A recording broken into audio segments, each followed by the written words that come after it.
Hello and welcome to Hero Zero Movies, the podcast where I sit in a dark room and pretend to talk to you directly about all things action movie related that don't involve superpowers, capes, costumes, third act sky beams, or fantasy world settings.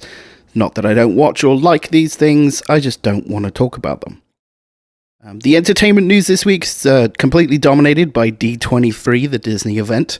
Most of it is obviously not relevant to this podcast, but there is some exciting news for non-superhero action fans, and that is the buzz around Indiana Jones 5.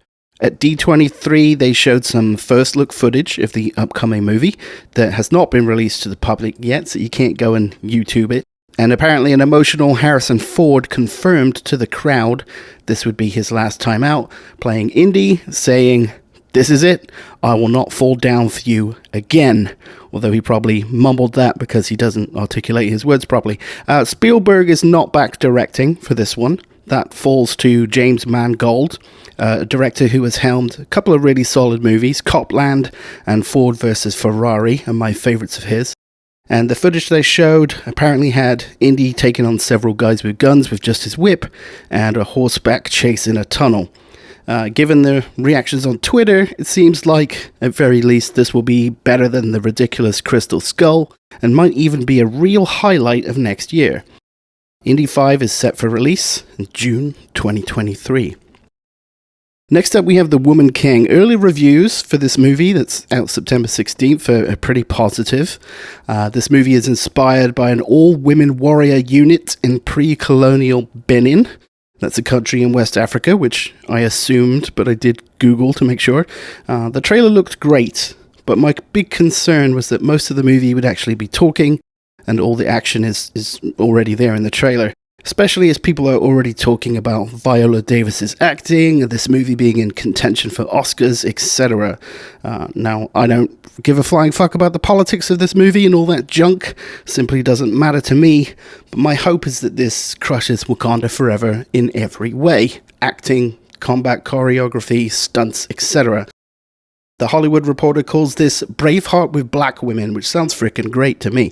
If it can bridge that gap and be a Oscar-winning but also massive blockbuster action movie, that would be a hell of a thing. Unfortunately, I can't go see it right as it comes out, but I will get there eventually and hopefully be able to get a review up in time for some people to be able to hear it. Next up, we have not news really, but Top Gun Maverick has been the biggest surprise of the year in movies, not only in that it was so damn good, but at how much money it is raking in, and it continues to bring in the cash.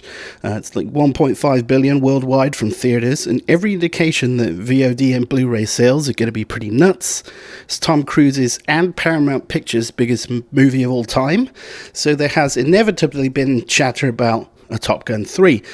Director Jerry Bruckeheimer has come out recently saying, "I can't tell you what the future is going to bring. If you asked me in 86, do you think you'll have a sequel out in a few years? I'd have said maybe, but it took 30-something years to do it." Which seems very much like he has no clue, and there are obviously no ideas on the table for where to go with the story from here.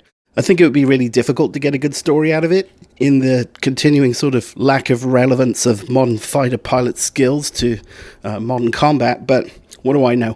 I had no expectation that Top Gun Maverick would rock as hard as it does, let alone do what it has at the box office. Even though it is already out on home release, it's still in theaters, and it's the only film in history to take the top spot on Memorial Day weekend and Labor Day weekend. It's pretty nuts. It has basically saved the whole movie industry from having a terrible year financially. Next up, I've got some news for you about a show. Cobra Kai, as you've probably noticed, is out this week on Netflix. I usually only watch movies, but I'm making my way through that. It's fine.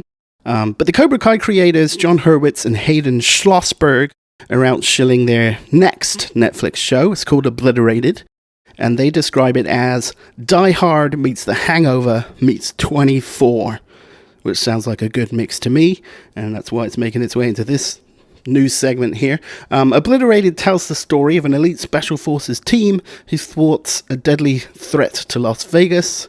After their celebratory party filled with booze, drugs, and sex, that's the hangover part, I guess, the team discovers that the bomb that they deactivated was fake.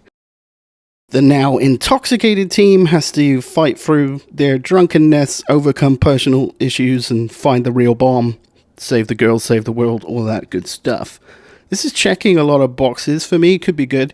Games Radar has a quote from Schlossberg that says, "There's big action in it. In Cobra Kai, it's martial arts. In Obliterated, it's gunfire, knives, bombs, missiles. It's helicopters and creative things getting blown up." Creative things getting blown. Maybe he means blowing things up creatively rather than, artwork getting blown up. I don't know. Obliterated does not have a release date yet, but I'll be keeping my eye out for that. That's it for the news. I'm going to talk about a couple of trailers. First up, something disappointing. Section 8 is an upcoming action film directed by Christian Sesma, and it stars Ryan Quanten, Dolph Lundgren, Dermot Mulroney, and Mickey Rourke. The plot is a former Special Forces soldier sprung from prison to be on a secret organization called Section 8 that goes around assassinating people.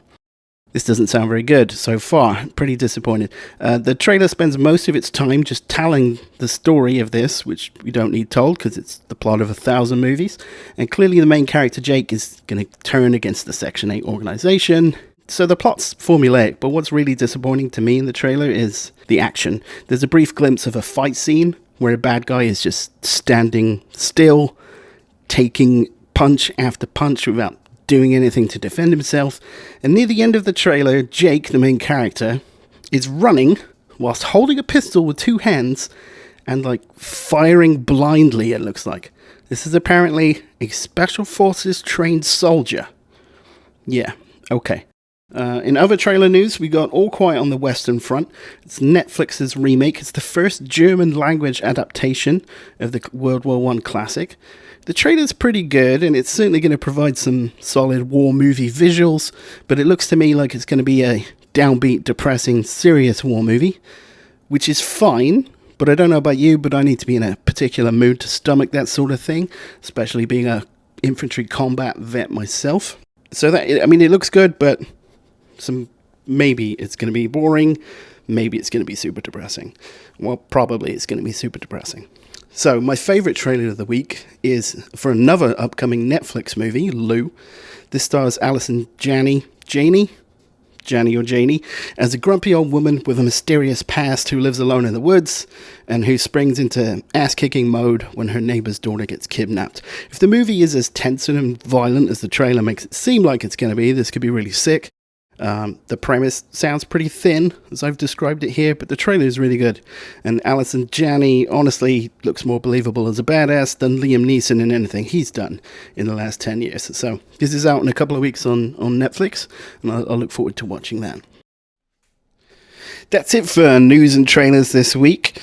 I've watched a bunch of stuff. I'm planning to do a top 10 action movies on HBO video pretty soon. So I've been watching some classics on there: Source Code, Raid Redemption, Young Guns, various things that are basically in contention for my lower tier spots when I already know what the first 8 are going to be for sure. So look out for that. I also have a top 10 Netflix list that's already out. There's a podcast episode for that, but it's also a YouTube video, so go search for that. It's worth a watch. It's Hero Zero with the 0 digit instead of the letter O on the end of Hero and Zero. And finally, please, subscribe, leave me 5 stars on whatever app you're listening to this on, or drop me a nice comment on Twitter, Instagram, wherever you can find me. Email is herozeropod@gmail.com. And confusingly, that's Hero and Zero with the letter O, not the numeral. It was taken on YouTube is the only reason for that. Anyway, so look out for that HBO list coming up next weekend, and then I'll be back with some more reviews and news the week after that. Thank you so much. Take care.